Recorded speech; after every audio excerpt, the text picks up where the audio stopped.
नमस्कार साथियों, सबको राम राम। वेलकम टू क्वायरा फाउंडेशन। अपन पढ़ रहे हैं एनिमल हस्बेंड्री में एनाटॉमी, वेटरनरी एनाटॉमी। आज अपनी तीसरी क्लास है। पहली क्लास में अपन ने देखा वेटरनरी एनाटॉमी के डेफिनेशन और इसकी ब्रांचेज।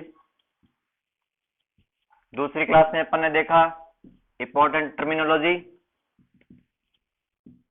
और इसकी स्केलेटन सिस्टम। किसका? स्केलेटन सिस्टम देखा। आज अपनी तीसरी क्लास है। इसके अंतर्गत अपन देखेंगे bone, composition of bone, bone का संगठन आदि, बोन के टाइप्स देखेंगे तीसरी क्लास में। अगर आपने अभी तक पहली और दूसरी क्लास नहीं ली है तो आप पहली और दूसरी क्लास लीजिए, फिर तीसरी क्लास लगाइए, क्योंकि तीनों क्लास है वो एक से एक रिलेटेड क्लास है इसके अंतर्गत एनाटॉमी में। अपन पूरा टॉपिक पढ़ते चलेंगे, धीरे धीरे पढ़ते चलेंगे। चलिए, कल कुछ डाउट आए थे क्लास में, वो सॉल्व करते हैं। पहला डाउट था कि हॉरिजॉन्टल प्लान आपने नहीं बताया। हॉरिजॉन्टल प्लान भी होता है, तो मैं आपको बता दूं। आपने बोला हॉरिजॉन्टल प्लान, हॉरिजॉन्टल प्लान, और मैंने एक बताया था सेजाइटल प्लान। तो हॉरिजॉन्टल और सेजाइटल प्लान एक ही टाइप होता है। सेजाइटल प्लान में क्या था कि जो बॉडी है उसके दो पार्ट होते हैं। कौन कौन से? एक तो होता है अपना डोर्सल, और एक पार्ट कौन सा हो जाता है? वेंट्रल। दो पार्ट हो गए बॉडी के। और हॉरिजॉन्टल में भी यही होता है, डोर्सल और वेंट्रल। यानी सेजाइटल को अपन हॉरिजॉन्टल बोल सकते हैं। जब अपन देखते हैं ट्रांसवर्स प्लान और हॉरिजॉन्टल प्लान, अपन ने अपनी सुविधा के अनुसार नाम देखा है। हॉरिजॉन्टल प्लान इसको बोल सकते हैं अपन, किसको? सेजाइटल को ही अपन नाम दे सकते हैं। मेनली क्या होता है सेजाइटल प्लान? जो बॉडी को डोर्सल और वेंट्रल में बांट देता है। डोर्सल और वेंट्रल कौन से पार्ट से? डोर्सल यानी वर्टिब्रल कॉलम वाला, यानी पीठ का ऊपरी जो सतह होती है वो, और जो नीचे का सतह होती है वो क्या कहलाती है? वेंट्रल कहलाती है। दो भागों में कौन सा प्लान बांट रहा है? सेजाइटल प्लान बांट देता है। एक दूसरा आया था कि सर प्रोसेस और ट्यूब्रोसिटी क्या एक ही होती है? जी नहीं। प्रोसेस होता है वो क्या होता है? एक बड़ा उभरा हुआ प्रवर्ध क्या कहलाता है? प्रोसेस। और बड़ा गोलाकार भाग, उभार, या अपन बोल सकते हैं भाग, क्या कहलाता है? ट्यूब्रोसिटी कहलाता है। प्रोसेस यानी बड़ा उभरा हुआ प्रवर्ध क्या हो गया? प्रोसेस। ट्यूब्रोसिटी बड़ा गोलाकार उभार या भाग क्या कहलाता है? ट्यूब्रोसिटी। मैंने आपको कल बताया प्रोसेस है वो लंबा और खुरदरा भी हो सकता है, जुड़ने के काम भी आ सकता है। और जो उभार होता है वो बड़ा और गोलाकार उभार पाया जाता है। जो जुड़ने का काम करता है वो कौन करता है? कॉन्डाइल। और न जुड़ने का काम एपिकॉन्डाइल। ये दोनों क्या होते हैं? अलग अलग होते हैं। चलिए, आज अपन अपने टॉपिक की बात करते हैं।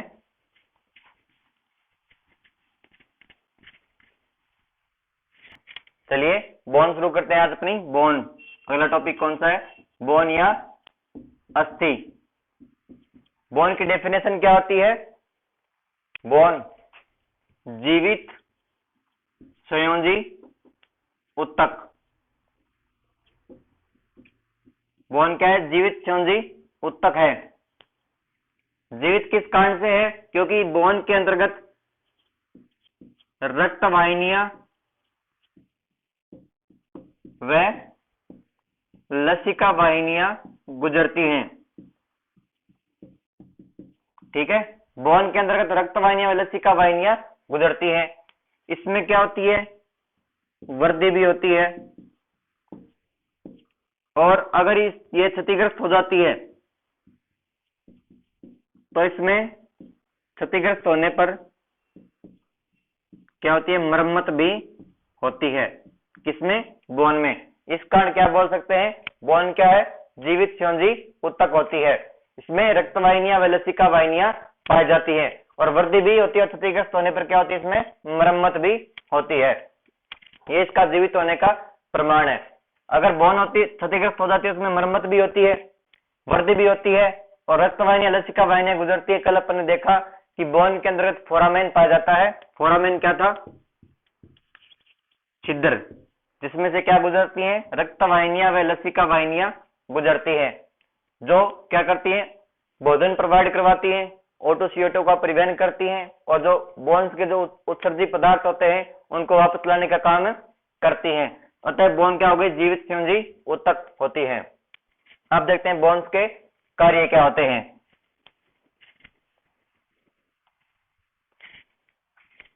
फंक्शन क्या होंगे बोन की, यानी कार्य। बोन होती है वो एक शरीर को ढांचा प्रदान करने का काम करती है। बोन क्या होती है? वो आकृति बनाने का काम करती है बॉडी की, यानी सीधा लिखूं तो ढांचा निर्माण व आकृति बनाने का काम करती है, यानी बॉडी को एक शेप देती है, ढांचे का निर्माण करती है और बॉडी को शेप देती है। कौन? बोन से बॉडी को शेप देती है। बोन है वो क्या होती है? गति में सहायक होती है, यानी चलने फिरने घूमने आदि में किसका सहयोग होता है? बोन का ही सहयोग होता है। बोन के बिना चला भी नहीं जा सकता, अतः गति में सहायक कौन होती है? बोन्स। आगे देखें बोन में क्या पाया जाता है? बोन मैरो उपस्थित। कल अपन ने देखा था लंबी अस्थियों के अंतर्गत क्या मैरो कैविटी पाई जाती है, जिसमें क्या भरा होता है? Bone marrow. बोन मैरो को क्या काम होता है? आरबीसी, डब्ल्यूबीसी व प्लेटलेट्स का क्या करता है? बोन मैरो निर्माण करता है। ये अपन डीपली तब पढ़ेंगे जब अपन ब्लड टॉपिक अपना वो लेके चलेंगे, तब देखेंगे bone marrow RBC WBC platelets का निर्माण किस टाइप से करता है। ठीक है, फिलहाल देखें तो अपन कार्य देख रहे हैं ढांचा निर्माण व आकृति बनाने में। बोन की गति में सहायक होती है। बोन मैरो इसमें पाया जाता है जो आरबीसी डब्ल्यूबीसी और प्लेटलेट्स का क्या करता है? निर्माण करता है। और बोन के अंतर्गत देखें अपन कैल्शियम, फास्फोरस, मैग्नीशियम आदि, सोडियम, कई खनिज लवण पाए जाते हैं, जो क्या होते हैं? बॉडी को क्या कराते हैं? बॉडी को प्रोवाइड करवाते हैं। ठीक है, कैल्शियम, फास्फोरस, मैग्नीशियम, सोडियम आदि बॉडी को प्रोवाइड कौन करवाता है? बोन करवाती है। और बोन के अंतर्गत क्या होता है? वसा का संग्रहण भी होता है। किसके अंतर्गत होता है? बोन के अंदर। ये हो गए बोन के कार्य, यानी ढांचा निर्माण और आकृति बनाने में, गति में सहायक होती है। बोन मैरो यानी इसमें उपस्थित होता जो आरबीसी, डब्ल्यूबीसी और प्लेटलेट्स का क्या करता है? निर्माण करता है। बोन के अंतर्गत कैल्शियम, फास्फोरस, मैग्नीशियम, सोडियम आदि पाए जाते हैं, जो बॉडी को क्या करती है? प्रोवाइड करवाती है। और वसा का इसमें क्या होता है? संग्रहण होता है। अब देखते हैं कॉम्पोजिशन ऑफ बोन्स, यानी संगठन। बोन है उसमें 25% क्या पाया जाता है? जल, और 75% क्या पाया जाता है? ठोस पदार्थ। ठीक है, 25% क्या पाया जाता है? जल, और 75% क्या पाया जाता है? ठोस पदार्थ। ठोस पदार्थ भी दो टाइप से, एक होता है कार्बनिक पदार्थ और एक पाया जाता है अकार्बनिक पदार्थ। ठीक है, अगर अपन नॉर्मल वे में बात करें तो जो जल और जो ठोस पदार्थ का जो ये जो अनुपात है 25% और 75%, ये भी एक उम्र के हिसाब से घटता और बढ़ता रहता है। अतः ये अपन एक नॉर्मल वे में और यंग ऑक्स की लेके चले या यंग कैटल की लेके चले, उसमें देखा है अपने कार्बनिक और अकार्बनिक पदार्थ पाए जाते हैं। ठीक है, इस टाइप से बोन को दो हिसाब से अपन पढ़ सकते हैं। पहली बोन देखें अपन फ्रेश बोन या वेट बोन भी इसको बोलते हैं। एक होती है ड्राइड बोन या सूखी अस्थि, जिसको कहा जाता है। क्या होती है फ्रेश बोन या वेट बोन? वेट बोन कौन सी होती है? जिसमें 25% जल और 45% यानी 45% क्या पाया जाता है? खनिज लवण, और जिसमें कार्बनिक पदार्थ है वो कितना 30% के आसपास पाया जाता है। किसमें? फ्रेश बोन या वेट बोन के अंदर। ड्राइड बोन या सूखी अस्थि के अंतर्गत देखें तो कार्बनिक व अकार्बनिक पदार्थ का अनुपात देखें तो 1:2 में पाया जाता है, 1:2 में। यानी ड्राइड बोन के अंतर्गत कार्बनिक पदार्थ अगर 1 पाया जाता है तो अकार्बनिक पदार्थ में कितना होगा, 2।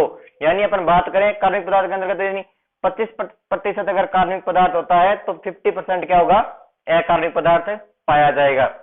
अब कार्बनिक पदार्थ का क्या काम होता है, कार्बनिक पदार्थ है वो बोन के अंदर लचीलापन लाता है। लचीलापन लाने का काम किसका होता है, कार्बनिक पदार्थ का। और अकार्बनिक पदार्थ का जो बोन के अंदर कठोरपन होता है वो किसका काम होता है, अकार्बनिक पदार्थ का। कार्बनिक पदार्थ देखें अपन कौन कौन से होते हैं कार्बनिक पदार्थ, एक हो गया ग्लाइकोप्रोटीन, ग्लाइकोप्रोटीन, सेल्स, मेरो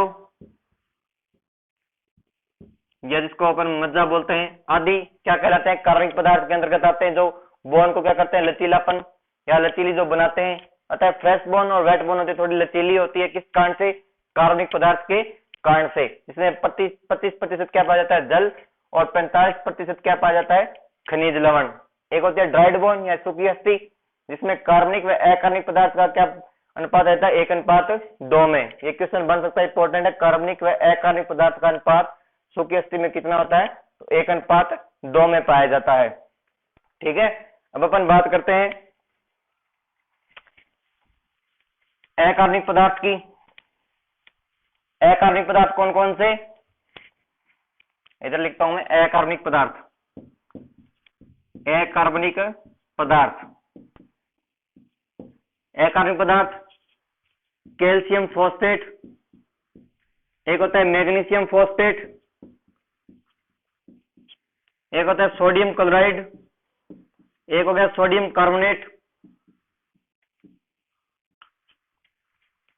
ये क्या पाए जाते हैं, अकार्बनिक पदार्थ पाए जाते हैं। किसके अंतर्गत है, कार्बनिक पदार्थ के अंतर्गत ये अकार्बनिक पदार्थ पाए जाते हैं, किसमें, ठोस पदार्थ के अंतर्गत। ठीक है, अब देखते हैं अपन बोन्स की स्ट्रक्चर और बोन को लंबाई के हिसाब से कितने भागों में बांटा गया है वो देखते हैं। पहले बात करूं मैं बोन की स्ट्रक्चर की, जैसे ये कोई बोन हो गई, जैसे ये एक बोन हो गई, इसके अंतर्गत देखें जो बाहरी जो लेयर होती है, ये जो लेयर होती है वो क्या कहलाती है, पेरिओस्टियम। ठीक है, और जो आंतरिक जो लेयर होती है, जो ये लेयर है वो क्या कहलाती है, एंडोस्टियम। एंडोस्टियम, इनको हिंदी में ऐसे ही लिखा जाता है, एंडोस्टियम, और इसको पेरिओस्टियम।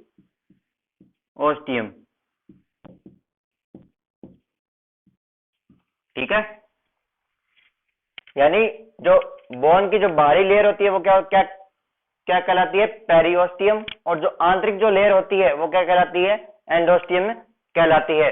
जो बाहरी परत होती है उसके ऊपर ऐसे पतले पतले तंतु से पाए जाते हैं, इस टाइप से, इनको क्या कहा जाता है, फाइब्रस, या ये कह सकते हैं पेरिओस्टियम पर क्या पाए जाते हैं, फाइब्रस पाए जाते हैं। और एंडोस्टियम के अंतर्गत 2 सेल्स पाई जाती हैं, ओस्टियोब्लास्ट सेल और एक होती है ओस्टियोक्लास्ट सेल। किसके अंतर्गत पाई जाती है, एंडोस्टियम के अंतर्गत पाई जाती हैं। जो एंडोस्टियम लेयर होती है उसमें ओस्टियोब्लास्ट और ओस्टियोक्लास्ट सेल पाई जाती हैं। क्या होती है ओस्टियोब्लास्ट सेल और क्या होती है ओस्टियोक्लास्ट सेल। ओस्टियोब्लास्ट सेल क्या होती है, अस्थि निर्माण कोशिका क्या होती है, ओस्टियोब्लास्ट सेल। और ओस्टियोक्लास्ट क्या होगी, अस्थि नष्ट कोशिका क्या कहलाती है,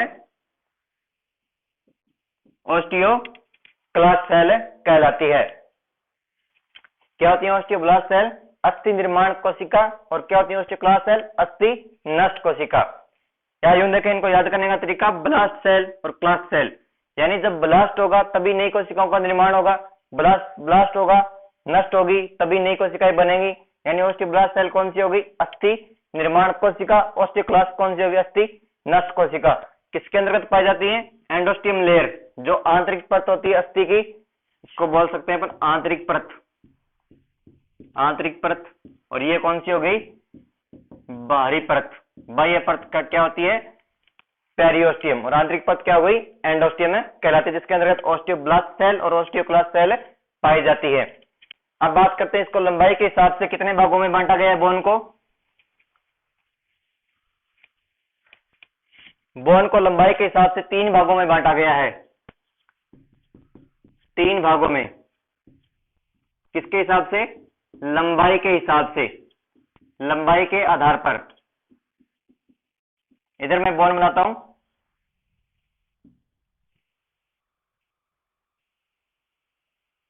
जैसे ये कोई बोन है, इसको लंबाई के हिसाब से 3 भागों में बांटा गया है।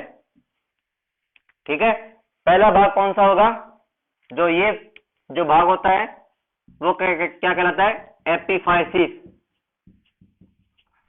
और ये जो भाग होगा बीच वाला, ये क्या कहलाता है? डायफाइसिस। डायफाइसिस। और जो तीसरा भाग होता है ये भाग, ये क्या कहलाता है? एपिफाइसिस। अब आप बोलोगे कि एपिफाइसिस 2 बार आ गया, तीसरा भाग कैसे हो गया? तो एपिफाइसिस है वो दोनों एक्सट्रीमिटीज यानी दोनों सिरों पर कौन सा भाग पाया जाता है? एपिफाइसिस। और बीच में कौन सा होता है? मेटाफाइसिस। जबकि मैंने यहाँ पर 3 भाग लिखे हैं, तो एक भाग कौन सा रह गया? जो यहाँ पर होता है मेटाफाइसिस। ये कौन सा भाग हो गया? मेटाफाइसिस। 3 भाग हो गए। एपिफाइसिस दोनों एक्सट्रीमिटीज यानी दोनों सिरों पर पाया जाता है। डायफाइसिस कौन सा? जो बीच में पाया जाता है। और मेटाफाइसिस एपिफाइसिस व डायफाइसिस को अलग करने का काम करता है। एपिफाइसिस क्या होता है? जो दोनों सिरों पर पाया जाता है, जिसमें मैरो कैविटी क्या होती है? अनुपस्थित होती है। क्या लिखूं? तो मैरो कैविटी अनुपस्थित। किसमें? एपिफाइसिस में। एपिफाइसिस में मैरो कैविटी क्या होती है? अनुपस्थित होती है। और जो डायफाइसिस जो पार्ट होता है उसमें ऐसी कैविटी पाई जाती है। यानी कौन सी कैविटी? Marrow cavity.